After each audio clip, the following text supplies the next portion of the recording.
नमस्कार दोस्तों, स्वागत है आपका आज की बेहद बड़ी और ज़रूरी खबरों में। लेकिन खबर में आगे बढ़ने से पहले अगर आप भी गरीबों की मदद में उतरी कांग्रेस पार्टी का समर्थन करते हैं तो आप भी इस वीडियो को लाइक कीजिए और इस लाल बटन को दबाकर चैनल को फ्री में सब्सक्राइब करके घंटी बजाइए और कमेंट सेक्शन में लिखें जय हिंद। रुक करते हैं पहले खबर की तरफ। बिहार विधानसभा चुनाव पर लग सकता है कोरोना का ग्रहण। तेजस्वी ने की राष्ट्रपति शासन की मांग। चुनाव आयोग मतदान के अन्य विकल्पों पर करे विचार। जी हां दोस्तों, बिहार में कोरोना का संक्रमण लगातार बढ़ता जा रहा है, जिसके कारण बिहार विधानसभा चुनाव पर कोरोना ग्रहण लगने की आशंका भी बढ़ती जा रही है। बिहार में कोरोना संक्रमितों की कुल संख्या 12,525 है। अब तक कुल 2,59,277 लोगों की जांच हो चुकी है और लगातार जांच का दायरा बढ़ाया जा रहा है। इस बीच अच्छी बात यह है कि बिहार में रिकवरी रेट 76.55% है, जिसे अच्छा माना जा सकता है। लेकिन साथ में यह भी सच है कि जैसे जैसे जांच का दायरा बढ़ रहा है वैसे वैसे संक्रमितों की संख्या भी बढ़ रही है। लोगों में डर घर कर रहा है और इस डर के बीच चुनाव कराने से अधिकारी भी डरने लगे हैं। कोरोना काल में हुए विधान परिषद चुनाव में विधानसभा अध्यक्ष कोरोना के शिकार हो गए। जब विधान परिषद में जनता वोट नहीं करती, इसमें केवल विधायक ही वोट करते हैं।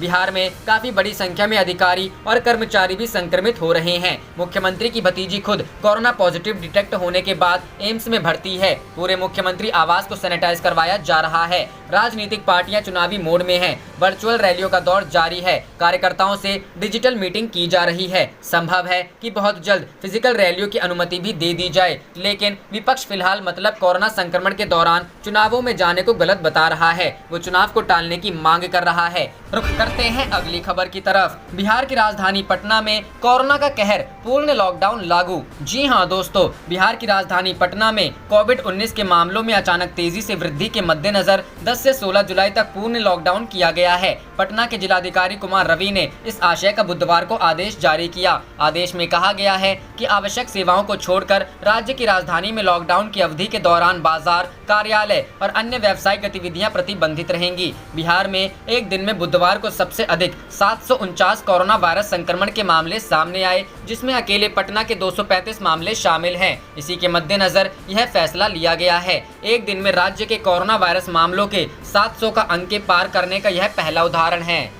रुक करते हैं अगली खबर की तरफ। विकास दुबे को नहीं पकड़ सकते तो किसी और का नाम बदलकर विकास रख दे सरकार। अखिलेश यादव। जी हां दोस्तों, समाजवादी पार्टी के राष्ट्रीय अध्यक्ष अखिलेश यादव ने कानपुर एनकाउंटर पर ट्वीट करते हुए योगी सरकार पर निशाना साधा और तंज कसा। उन्होंने कानपुर एनकाउंटर के मुख्य आरोपी विकास दुबे का नाम का इस्तेमाल कर ट्वीट किया कि अब तो विकास खुद ही पूछ रहा है, विकास को कब गिरफ्तार करोगे भी या नहीं। उन्होंने आगे लिखा कि वैसे उत्तर प्रदेश की नाम बदलू भाजपा सरकार के पास एक विकल्प और है, किसी और का नाम बदलकर विकास रख ले और फिर बाकी क्या कहना, जनता खुद समझदार है। इसके पहले उन्होंने ट्वीट किया था कि उत्तर प्रदेश सत्ता व अपराध के गठजोड़ के उस विभत्स दौर में है जहां ना तो पुलिस को मारने वाले दुर्दांत अपराधी पर कोई कार्रवाई हुई है और ना ही उस अधिकारी पर जिसकी संलिप्तता का प्रमाण उपलब्ध है। ऐसे में तथाकथित निष्पक्ष जांच भी उनसे करवाई जा रही है जो खुद कटघरे में खड़े हैं। रुक करते हैं अगली खबर की तरफ। किसानों को घर बैठे मिलेगा विभिन्न योजनाओं का लाभ, मुख्यमंत्री उद्धव ठाकरे। जी हां दोस्तों, महाराष्ट्र के किसानों को कृषि विभाग की विभिन्न योजनाओं का लाभ अब केवल एक ऑनलाइन आवेदन देने पर मिलेगा। इसके लिए महाडीबीटी पोर्टल का शुभारंभ बुधवार को मुख्यमंत्री उद्धव ठाकरे हाथों किया गया। कृषि संजीवनी सप्ताह समारोह के अवसर पर मुख्यमंत्री ठाकरे, उप मुख्यमंत्री अजित पवार सहित कृषि मंत्री दादाजी भुसे, राज्य मंत्री डॉक्टर विश्वजीत कदम उपस्थित थे। मुख्यमंत्री ने कहा कि किसानों को सूचना व तकनीक का साथ मिला है। कोरोना संकट के दौरान सभी के पास काम के लिए वर्क फ्रॉम होम की सुविधा है। किसान खेत में रहता है और पूरी दुनिया को अन्न प्रदान करता है। अन्नदाता को अधिक ताकत देने का प्रयास करना होगा। कृषि क्षेत्र में बाजार अनुसंधान भी महत्वपूर्ण है, इसलिए राज्य भर के किसानों के लिए योजना बनाकर फसलों को एक छत के नीचे लाया जाना चाहिए। इसके लिए विभागीय स्तर से फसलों के लिए योजना बनाई जाए। मुख्यमंत्री ने कहा कि महाबीडीटी पोर्टल किसानों को घर से एक आवेदन पर विभिन्न योजनाओं का लाभ उठाने में सक्षम बनाएगा। यदि विकसित तकनीक प्रयोगात्मक रूप से किसानों को दी जाए तो कम जमीन में बहुत अधिक उपज प्राप्त करना संभव होगा। उप मुख्यमंत्री अजित पवार ने कहा कि नकली बीज को लेकर आई शिकायतों को संज्ञान में लेते हुए कार्रवाई की जाएगी।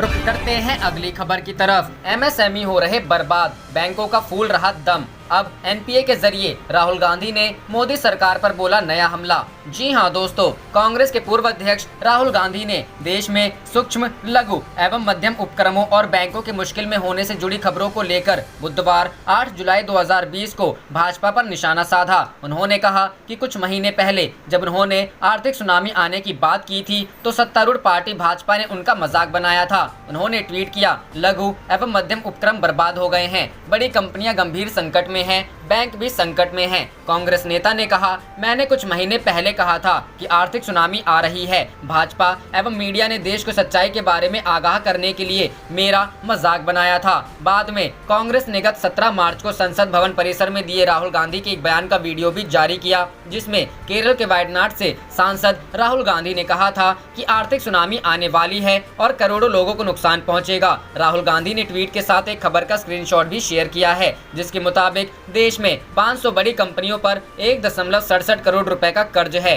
बैंकों का ये कर्ज एनपीए में तब्दील हो सकता है और कंपनियां कर्ज चुकाने में नाकाम रह सकती हैं।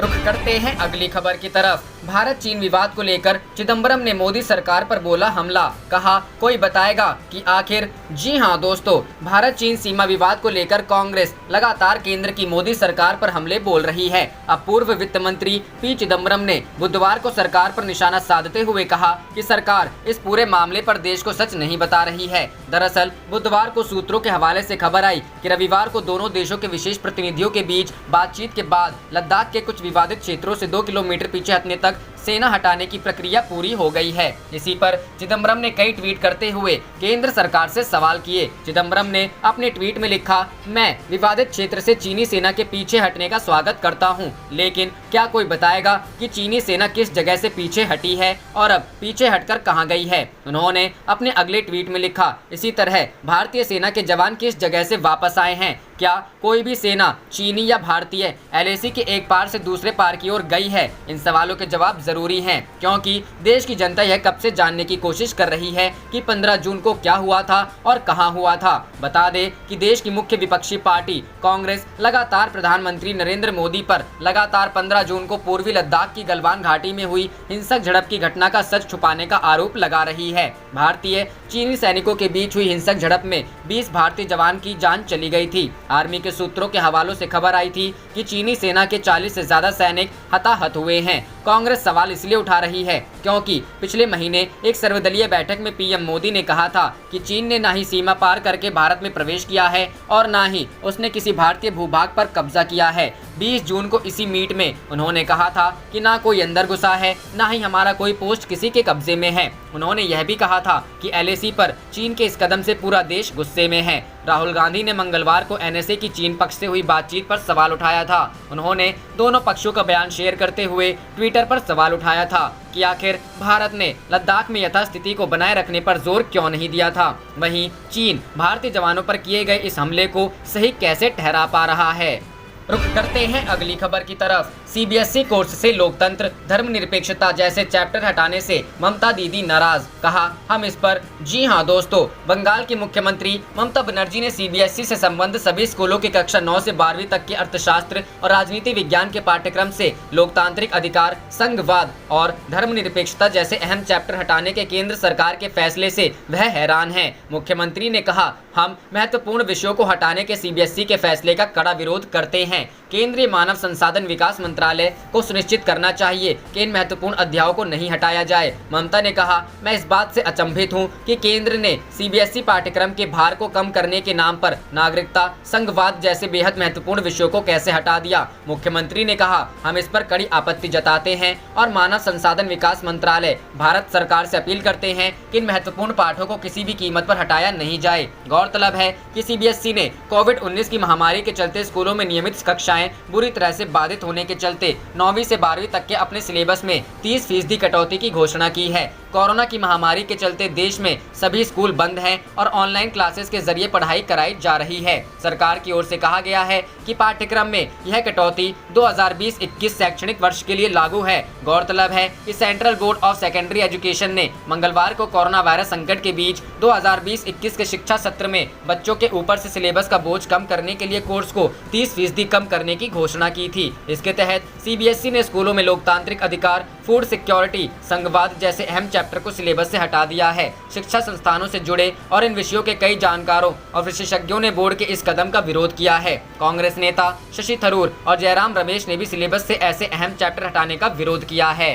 रुख करते हैं अगली खबर की तरफ। हरियाणा की भाजपा जजपा सरकार बनी कर्मचारी विरोधी संघ, रणदीप सुरजेवाला। जी हां दोस्तों, कांग्रेस नेता रणदीप सुरजेवाला ने हरियाणा सरकार पर निशाना साधा है। चंडीगढ़ में प्रेस कॉन्फ्रेंस कर खट्टर सरकार पर निशाना साधते हुए उन्होंने कहा कि आर्थिक मंदी और आय की तंगी पर मरहम लगाने की बजाय खट्टर सरकार जले पर नमक छिड़क रही है। उन्होंने कहा कि भाजपा जजपा सरकार कर्मचारी विरोधी संघ बनी है। सरकार महंगाई भत्ता काट कर्मचारियों पेंशनरों को 3600 करोड़ का चूना लगा रही है। सुरजेवाला ने कहा कि कोरोना महामारी के संकट से पिस रहे सरकारी कर्मचारियों और पेंशनरों का महंगाई भत्ता पिछली तारीखों से यानी 1 जनवरी 2020 से 30 जून 2021 तक काटकर भाजपा जजपा सरकार का कर्मचारी विरोधी चेहरा पूरी तरह बेनकाब हो गया है। हरियाणा सरकार ने 28 फरवरी 2020 को ही यानी 4 महीने पहले 1,42,343 करोड़ का बजट पारित किया था। सरकार से पूछा ये सवाल, उन्होंने पूछा कि बजट पेश करने के 100 दिन के अंदर ही खट्टर सरकार हरियाणा के कर्मचारियों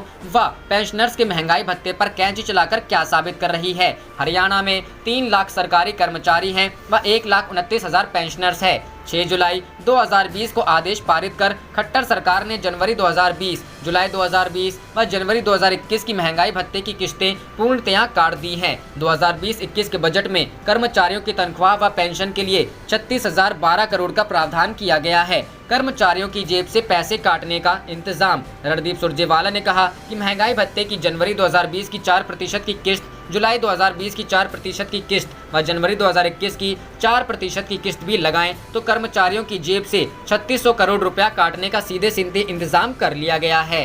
रुख करते हैं अगली खबर की तरफ। सरकार के पास खत्म हो रहा पैसा, खटखटाना पड़ सकता है आरबीआई का दरवाजा। जी हां दोस्तों, केंद्र सरकार के पास बहुत जल्द बजट की फंडिंग के ऑप्शन खत्म हो सकते हैं। सरकार को सहारे के लिए एक बार फिर से आरबीआई का दरवाजा खटखटाना पड़ सकता है। प्रशासन राजस्व को बढ़ावा देने के लिए आरबीआई को सीधे सॉवरेन बॉन्ड खरीदने या लाभांश को बढ़ावा देने को कह सकती है। मालूम हो कि कोरोना और लॉकडाउन के कारण सरकार की इनकम को तगड़ा झटका लगा है। सरकार जीडीपी के 7% के उच्च बजट घाटे का सामना कर रही है, जो पिछले 2 दशकों में सर्वाधिक है। आरबीआई के सामने दुविधा।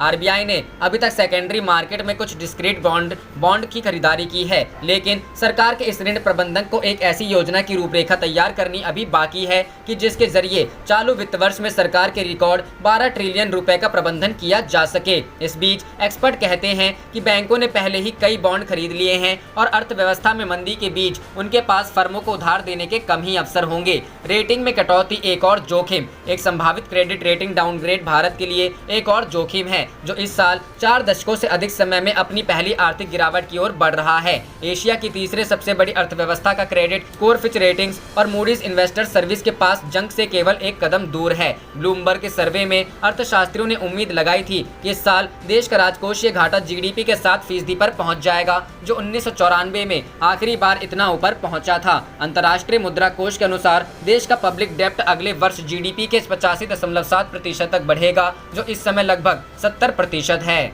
रुख करते हैं अगली खबर की तरफ। बिहार चुनाव, आरजेडी ने पीएम मोदी और सीएम नीतीश पर लगाया बड़ा आरोप, कहा कुछ ऐसा। जी हां दोस्तों, बिहार में कोरोना वायरस के लगातार फैलते संक्रमण के बीच विधानसभा चुनाव कराने पर बयानबाजी तेज हो गई है। आरजेडी इसका लगातार विरोध करती नजर आ रही है। इस बीच आरजेडी नेता डॉक्टर रामानुज प्रसाद ने कहा कि कोरोना वायरस संक्रमण से चुनाव कराना गलत है। उन्होंने कहा कि ऐसे करके महामारी में जनता को मौत के मुंह में ढकेला जा रहा है। आरजेडी नेता ने कहा कि क्या यहाँ राष्ट्रपति शासन नहीं लग सकता है? क्या संविधान संशोधन नहीं हो सकता है? बीजेपी ने कई बार संविधान में संशोधन किया है, ऐसे में संविधान संशोधन भी हो सकता है। रामानुज प्रसाद ने आरोप लगाया कि सीएम नीतीश कुमार और प्रधानमंत्री नरेंद्र मोदी कुर्सी के लिए कुछ भी करेंगे। पीएम मोदी और गृह मंत्री अमित शाह साल भर चुनावी मोड में ही रहते हैं। वहीं बीजेपी कोटे से मंत्री राणा रणधीर सिंह ने कहा कि कोरोना का संकट बिहार देश और दुनिया के लिए चुनौतीपूर्ण है, जिसका सामना हम लोग कर रहे हैं, लेकिन ईश्वर की कृपा हुई और जान की क्षति नहीं हुई है। राज्य में रिकवरी रेट अच्छा है। हम उम्मीद करते हैं कि जल्द ही इसकी वैक्सीन आ जाएगी। लोगों को जागरूकता और सजगता के साथ रहना होगा। साथ ही WHO और औषधि मंत्रालय की गाइडलाइन है, उसी के हिसाब से चलना होगा। रुख करते हैं अगली खबर की तरफ। तेजस्वी यादव की 2 टूक, सीएम पद की दावेदारी पर कोई समझौता नहीं, सहयोगी पार्टियों को आरजेडी की पसंद माननी ही होगी। जी हां दोस्तों, बिहार विधानसभा चुनाव में महागठबंधन की ओर से सीएम पद के दावेदार के नाम पर सवाल उठा रहे नेताओं और पार्टियों को तेजस्वी यादव ने दो टूक जवाब दे दिया है। तेजस्वी ने कहा है कि सीएम पद की दावेदारी पर उनकी पार्टी कोई समझौता नहीं करने जा रही है, इसी मसले पर कोई मोलजोल नहीं होगा। तेजस्वी बोले, पार्टी ने मुझे चुना है। एक अंग्रेजी अखबार को दिए गए इंटरव्यू में तेजस्वी यादव ने कहा कि वे खुद से सीएम पद के दावेदार नहीं बन गए हैं। तेजस्वी ने कहा, मैं फिर से साफ कर देना चाहता हूं कि किसी राजशाही व्यवस्था के तहत मैं मुख्यमंत्री पद का दावेदार नहीं बन गया हूं। आरजेडी के कार्यकर्ताओं नेताओं ने पिछले 2 साल से आरजेडी के नेतृत्व से मुझे सीएम पद का दावेदार घोषित करने की मांग की है। इसके बाद पार्टी ने फैसला लिया है। तेजस्वी ने कहा कि हम अपने कार्यकर्ताओं और समर्थकों की भावनाओं को नकार नहीं सकते। हालांकि मेरे लिए सीएम पद की दावेदारी चुनौती है। कैसे हम बिहार को विकास के रास्ते पर आगे ले जा सकते हैं? सीएम पद पर कोई समझौता नहीं। तेजस्वी ने कहा कि महागठबंधन में सीएम पद की दावेदारी पर विवाद खड़ा कर रहे लोग चुनावी मौसम में चर्चे में बने रहना चाहते हैं। सूत्रों के हवाले से ऐसी खबरें चलाई जा रही हैं, जबकि हकीकत ये है कि आरजेडी बिहार के महागठबंधन में सबसे बड़ी पार्टी है, उसका आधार सबसे बड़ा है। जाहिर तौर पर मुख्यमंत्री पद का दावेदार भी आरजेडी का ही होगा। चुनाव में सभी वर्गों को देंगे प्रतिनिधित्व। तेजस्वी ने कहा कि आरजेडी पर जातिवादी राजनीति का आरोप लगाने वाले लोग जनता के बीच भ्रम फैला रहे हैं। जाति का खेल देखना हो तो नीतीश जी की पार्टी में जाकर देखिए, एक ही जाति के लोग पार्टी के तमाम प्रमुखों पदों पर बैठे हैं। सरकारी नौकरियों में एक ही जिले के और एक ही जाति के लोगों की नियुक्तियां हो रही हैं। तेजस्वी यादव ने कहा कि गठबंधन के कारण आरजेडी सभी सीटों पर चुनाव नहीं लड़ने जा रही है। उसके पास सीमित विकल्प होंगे, लेकिन इसके बावजूद सभी वर्गों के लोगों को प्रतिनिधित्व देने की कोशिश की जाएगी। एलजेपी से हमारी कोई बात नहीं हुई। एनडीए में लोक जनशक्ति पार्टी को लेकर मचे घमासान पर सवाल पूछे जाने पर तेजस्वी यादव ने कहा कि ये एनडीए का मामला है और इसमें आरजेडी की कोई अभिरुचि नहीं है। ये पूछे जाने पर कि क्या वे रामविलास पासवान को कोई सलाह देंगे, तेजस्वी ने कहा कि रामविलास पासवान उनके अभिभावक की तरह हैं, वे उन्हें कैसे सलाह दे सकते हैं। रुख करते हैं अगली खबर की तरफ। 3 तलाक कानून के खिलाफ सुप्रीम कोर्ट पहुंची पहली मुस्लिम महिला, कहा बढ़ सकती है झूठी शिकायतें। जी हां दोस्तों, 3 तलाक को लेकर बने नए कानून के खिलाफ पहली मुस्लिम महिला सुप्रीम कोर्ट पहुंची हैं। केरल के वकील ने सोमवार को सुप्रीम कोर्ट में तुरंत तलाक के इस्लामिक चलन को आपराधिक बनाने वाले कानून को चुनौती दी है। यह कानून बीते साल संसद में काफी बहसों के बाद बनाया गया था। नूर बीना रशीद ने 6 जुलाई को प्रोटेक्शन ऑफ मैरिज एक्ट को चुनौती दी। इस कानून के मुताबिक तलाक के विदत यानी तुरंत 3 तलाक के दिए जाने पर शौहर के लिए 3 साल की सजा का प्रावधान है। देश के मुस्लिम समाज के एक तबके में इसका प्रचलन रहा है। रशीद ने सुप्रीम कोर्ट में दायर अर्जी में कहा है कि शौहर को कैद कर दिए जाने से औरतों की सुरक्षा का मकसद हासिल नहीं किया जा सकता। जस्टिस एनवी रमन्ना की अगुवाई में गठित सुप्रीम कोर्ट की 3 सदस्यों वाली बेंच ने सोमवार को 3 तलाक कानून की वैधता को चुनौती देने वाली 9 अर्जियों के साथ नूर बीना की अर्जी भी स्वीकार की है। कोर्ट ने इस बारे में केंद्र को नोटिस भी जारी किया है। हालांकि इन अर्जियों को सुनवाई के लिए फिलहाल लिस्टेड नहीं किया गया है। कई मुस्लिम संगठनों ने भी दी अर्जी। मुस्लिम महिला के अलावा Jamiat Ulema Hind, All India Muslim Personal Law Board, Muslim Advocates Association संगठनों समेत 2 और लोगों ने कोर्ट में इस कानून के खिलाफ अर्जी दी थी। सुप्रीम कोर्ट में दाखिल अर्जियों में 3 तलाक कानून को काफी सख्त और असंवैधानिक बताते हुए इस पर रोक लगाने की मांग की गई। जुलाई 2019 में संसद को दोनों सदनों से पास इस कानून को लेकर विपक्षी दलों ने अपनी नाराजगी जाहिर की थी। विपक्ष के नेताओं ने इसे मुस्लिम समुदाय को निशाना बनाने की कोशिश करार दिया था। वहीं केंद्र ने मुस्लिम महिलाओं को जेंडर जस्टिस मिल पाने के लिए इसे जरूरी बताया था। बढ़ सकती है झूठी शिकायतें। रशीद ने अपनी अर्जी में कानून के प्रावधान की महिला के रिश्तेदार भी शिकायत कर सकते हैं पर संदेह जताया। अर्जी में कहा गया है कि इससे झूठी शिकायतें बढ़ सकती हैं। इसकी वजह से शादी का रिश्ता ही कमजोर पड़ जाएगा, जिसका नुकसान महिलाओं को ही होगा। अर्जी में 3 तलाक मामले में शौहर को दी जाने वाली आपराधिक सजा को भी ज्यादती बताया गया है। रुख करते हैं अगली खबर की तरफ। भारत चीन विवाद पर कांग्रेस प्रवक्ता सुरजेवाला ने पीएम मोदी से पूछे 5 सवाल। जी हां दोस्तों, कांग्रेस प्रवक्ता रणदीप सुरजेवाला ने भारत चीन तनाव को लेकर प्रधानमंत्री नरेंद्र मोदी से 5 सवाल किए हैं। रणदीप सुरजेवाला ने अपने ट्विटर हैंडल से मीडिया की एक रिपोर्ट का हवाला देते हुए प्रधानमंत्री नरेंद्र मोदी से 5 सवाल किए और उनका जवाब भी मांगा। उन्होंने कहा कि राष्ट्रीय सुरक्षा अटल है और क्षेत्रीय अखंडता के साथ समझौता नहीं किया जा सकता है। रणदीप सुरजेवाला ने प्रधानमंत्री मोदी से जो 5 सवाल किए हैं पहला सवाल, क्या ये सच है कि चीन के साथ नए प्रोटोकॉल के तहत भारतीय सेना पेट्रोलिंग पॉइंट 14 गलवान घाटी, पेट्रोल पॉइंट 15 हॉट स्प्रिंग्स और पेट्रोलिंग पॉइंट 17 गोगरा में पेट्रोलिंग नहीं कर सकती? दूसरा सवाल, क्या यह सच नहीं है कि इन तीनों इलाकों गलवान घाटी, हॉट स्प्रिंग्स और गोगरा पर LAC की पंक्ति पर चीन के साथ कोई झड़प नहीं हुई? ये जनरल DS हुड्डा का बयान है। तीसरा सवाल, भारत ने अपनी तरफ से LAC पर बफर जोन बनाने पर सहमति क्यों दी? चौथा सवाल, क्या ऐसा करना गलवान घाटी और दूसरे इलाकों पर शांति बनाए रखने की स्थिति के विरुद्ध नहीं है? पांचवा सवाल, चीन पैंगोंग त्सो झील के पास फिंगर 4 से लेकर फिंगर 8 तक की चोटी पर अपनी सेना को क्यों नहीं हटा रहा है? हालांकि इसके बाद रणदीप सुरजेवाला ने एक और ट्वीट किया और लिखा कि प्रधानमंत्री मोदी, पूरा देश अपनी सेना और सरकार के साथ एकजुट होकर खड़ा है। ये आपका कर्तव्य बनता है कि आप देश की अखंडता की रक्षा करें। आप देख रहे थे आपका अपना चैनल जय हिंद जय भारत।